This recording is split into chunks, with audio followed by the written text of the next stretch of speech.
How's it going, everyone? Shiny Plume here. Today I wanted to talk about the Rikka cards and some rulings surrounding them. This video is mostly for people who want to play Rikka but don't quite understand how the cards work, or the people who keep calling Judge on me because I tributed their monster for cost. So okay, I guess we'll start there. What does tribute for cost even mean here? Let's start by looking at an example of a Rikka card, say Mudan the Rikka Fairy. The part that is relevant here is the first effect. You can tribute one plant monster, semicolon, special summon this monster from your hand. The reason I emphasize the semicolon here is because that's the important part of this card text. Yes, in Yu-Gi-Oh, punctuation used matters, so don't skip English class. In Yu-Gi-Oh, we have what's known as problem-solving card text, something that was standardized in Yu-Gi-Oh around 2011 to make reading cards more consistent. And in Yu-Gi-Oh, when a sentence starts, everything before the semicolon denotes everything that happens when the card is activated. In this case, cost to activate the card effect is tribute one plant monster, and everything after the semicolon is the actual effects, in this case, special summon this monster from your hand. Now for a little bit more of a complicated example, let's look at the Rikka spells and traps that are played, Rikka Glamour and Rikka Sheet. The relevant part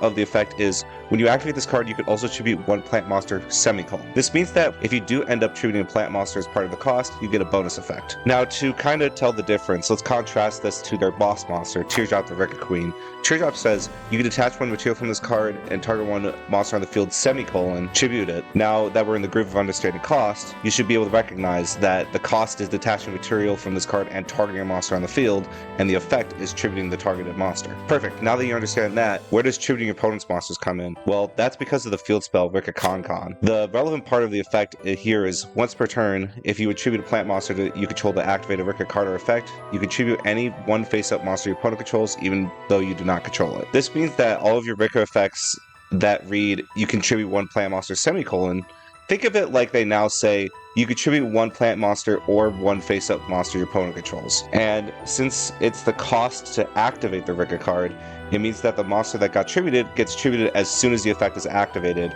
And this is the part a lot of people get confused by. I've had so many people try to chain the monster that I just tributed to the activation of my Rikka card, and that's not at all how it works. Since the cost is tributing the opponent's monster, it cannot activate its own on-field effects in response because, well, it just got tributed, so it's not on the field anymore. This is why Rikka is so powerful with its effects. The field spell turns into one of the best monster removals in the game.